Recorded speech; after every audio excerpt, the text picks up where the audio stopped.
Hariom friends, कैसे हैं आप लोग।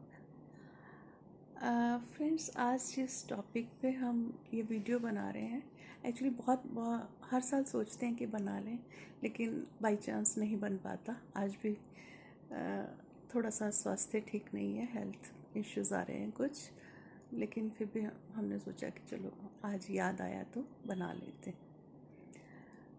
एक्चुअली हम ये कहना चाह रहे थे कि अभी कुछ दिनों में कावड़ यात्रा शुरू हो जाएगी। ठीक है, बहुत अच्छी बात है, अच्छा लगता है, लेकिन मेन जो हम कहना चाह रहे हैं, उनसे कहना चाह रहे हैं जो कावड़ यात्री हैं, मीन्स जो जल लेने के लिए हरिद्वार या और भी धार्मिक स्थानों पे जाते हैं, तो उनको थोड़ा सा कुछ चीज़ों का ध्यान रखना चाहिए।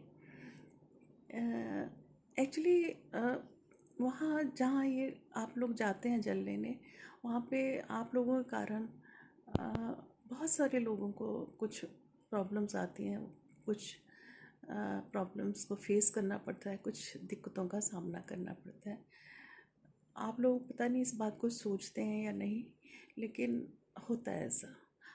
हमने एक्चुअली हमारा पर्सनल एक्सपीरियंस रहा है, हमने इस चीज़ को खुद महसूस किया है, खुद अनुभव किया है।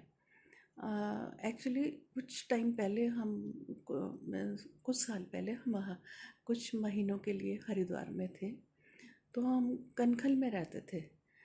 तो हमारा एक्चुअली बचपन से एक नियम रहा है कि जहाँ पे भी हम जिस भी सिटी में हैं, जहाँ पे भी हैं, कोई भी मंदिर है जो हमें पता लग गया कि यहाँ मंदिर है, तो हमारी कोशिश होती है कि उस मंदिर की 108 परिक्रमा कर ली जाए। बचपन से हमारा नियम रहा है। तो हरिद्वार में भी हमारा नियम था कि हम रोज़ 1-2 नहीं, 3 नहीं तो कम से कम 2 मंदिर की हर रोज़ 108 परिक्रमा कर लें। और हमारा नियम था कि डेली हम कनखल में रहते थे, कि डेली हमें हर मंदिर में सुबह और शाम दर्शन के लिए जाना है। हमारा नियम था ये। तो बहुत अच्छा नियम हो रहा था पूरा, लेकिन जैसे ही कावड़ यात्रा शुरू हुई हमें इतनी दिक्कतें आई उसके कारण, क्योंकि एक तो रोड्स पे इतना रश हो जाता था, ब्लॉक हो जाती थी रोड्स, निकलना मुश्किल हो जाता था। कई बार तो हमें रिक्शा छोड़ के जहाँ दूर होता था वहाँ हम रिक्शा से जाते थे, नज़दीक तो हम पैदल ही चले जाते थे। तो रिक्शा छोड़ के हमें पैदल चलना पड़ता था, और पैदल चलने में भी बहुत मुश्किल से रास्ता निकाल कर निकलना पड़ता था। इतना गंदगी पूरे रास्ते में, जगह जगह खाने के सामान पड़ा है, मतलब बहुत ज़्यादा गंदगी।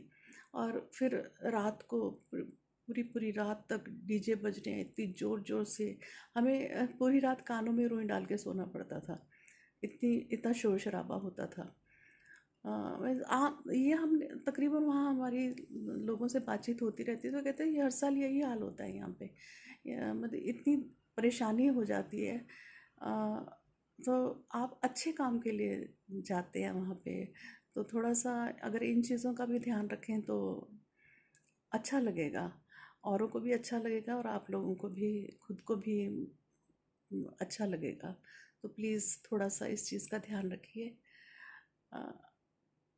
हमारा यही कहना है कि होना चाहिए, ये नियमों का पालन होना चाहिए। Okay, bless you all.